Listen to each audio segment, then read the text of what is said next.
ওই যে গুমটিটা দেখতে পাচ্ছেন, এই যে পাশে একটা গুমটি আছে না, এখানে ওখানে আমি ছেড়ে দিয়ে যাচ্ছি 3-4 মাস থেকে। 3-4 মাস হয়ে গেছে না ছেড়ে দিয়েছেন? এখানে আছি, ক্লাবে খুব ই করে, কিন্তু আসলে আমি এখানে আজ 4 মাস হয়ে গেছে। আর এই ভদ্রলোক আছে আমার অনেকদিন পরিচিত, এই ভদ্রলোক সাইকেলে সবাই করে। উনি স্ত্রী ছিল, ছেলে ছিল, সব মারা গেছে। এই সাইকেল টালাই সালাই করে একটা ভাই আছে, এনার কাছে একটু ডাঙায় বসি। দাড়ি চুল তো বড় হয়ে গেছে, কাটেন না? হ্যাঁ কাটবো।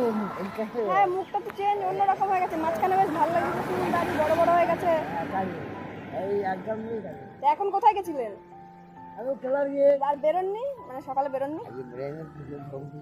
হ্যাঁ, ধরম পুজো আছে, ধরম পুজোর জন্য না? ধরম পুজোর জন্য বেরিয়ে নেই, আবার যা গরম, গরম খুব। ওই ছেলেটা বললো যে আমরা ক্লাবের গিয়ে বলছি আজকে পুজো যাওয়া না, আজকে পুজো দেখবে, আবার এখানে থাকবে। আজকে পুজো দেখবেন না? হ্যাঁ, এখানে ছিলাম। খেয়েছেন? না খেয়েছি না, আজকে উপোস তো, পূর্ণিমার দিন, ওই জন্যে রুটি খেয়েছি। এবারে রাত্রি রুটি নষ্ট হবে, রাত্রি দিন নষ্ট হবে। আপনি যান এখন সকালের দিকে বেরোন? সকালে যাই, 9টার মধ্যে ফিরে আসি। 9টার মধ্যে ফিরে আসেন না? 9টার মধ্যে ফিরে আসি। High pressure? ডাক্তার দেখান? হ্যাঁ, ওষুধ খাই। এই সামনে ডাক্তারখানা আছে, ওই ডাক্তারখানায় গিয়ে আমার একবার সোজা রাস্তা, একবার ক্লাস গিয়ে দেখবেন। আমার নাম শরৎ সর্দার। ঠাকুরের চাই কেউ বলতে পারে না, আমাকে এরিয়ার মধ্যে কেউ বলতে পারে খারাপ। ওই জন্য আমরা আসলাম, একবার এসছি আবার আজকে আসলাম, আমরা আপনার জন্য একটা জামা নিয়ে এসছি। গোবিন্দের ইচ্ছা।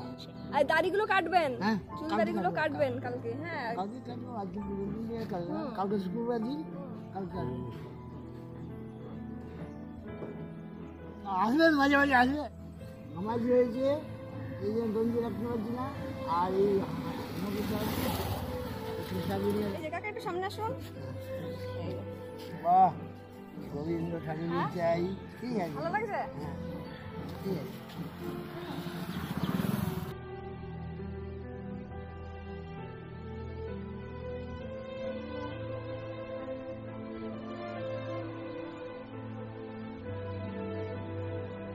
ঠিক আছে, এই রোদ্দুরে বেরোন, ছাতাটা নিয়ে যাবেন।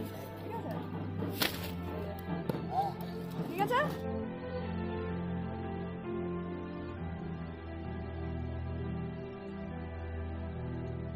ছাতা নিয়ে বেরোবেন, ঠিক আছে, রোদ্দুরের মধ্যে খাবেন। আর এই দাড়ি চুলটা কেটে নেবেন, দাড়ি চুলটা কাটবেন, ভালো লাগছে না দেখতে। ঠিক আছে, দাড়ি চুলটাকে কাটবেন কালকে সকালে।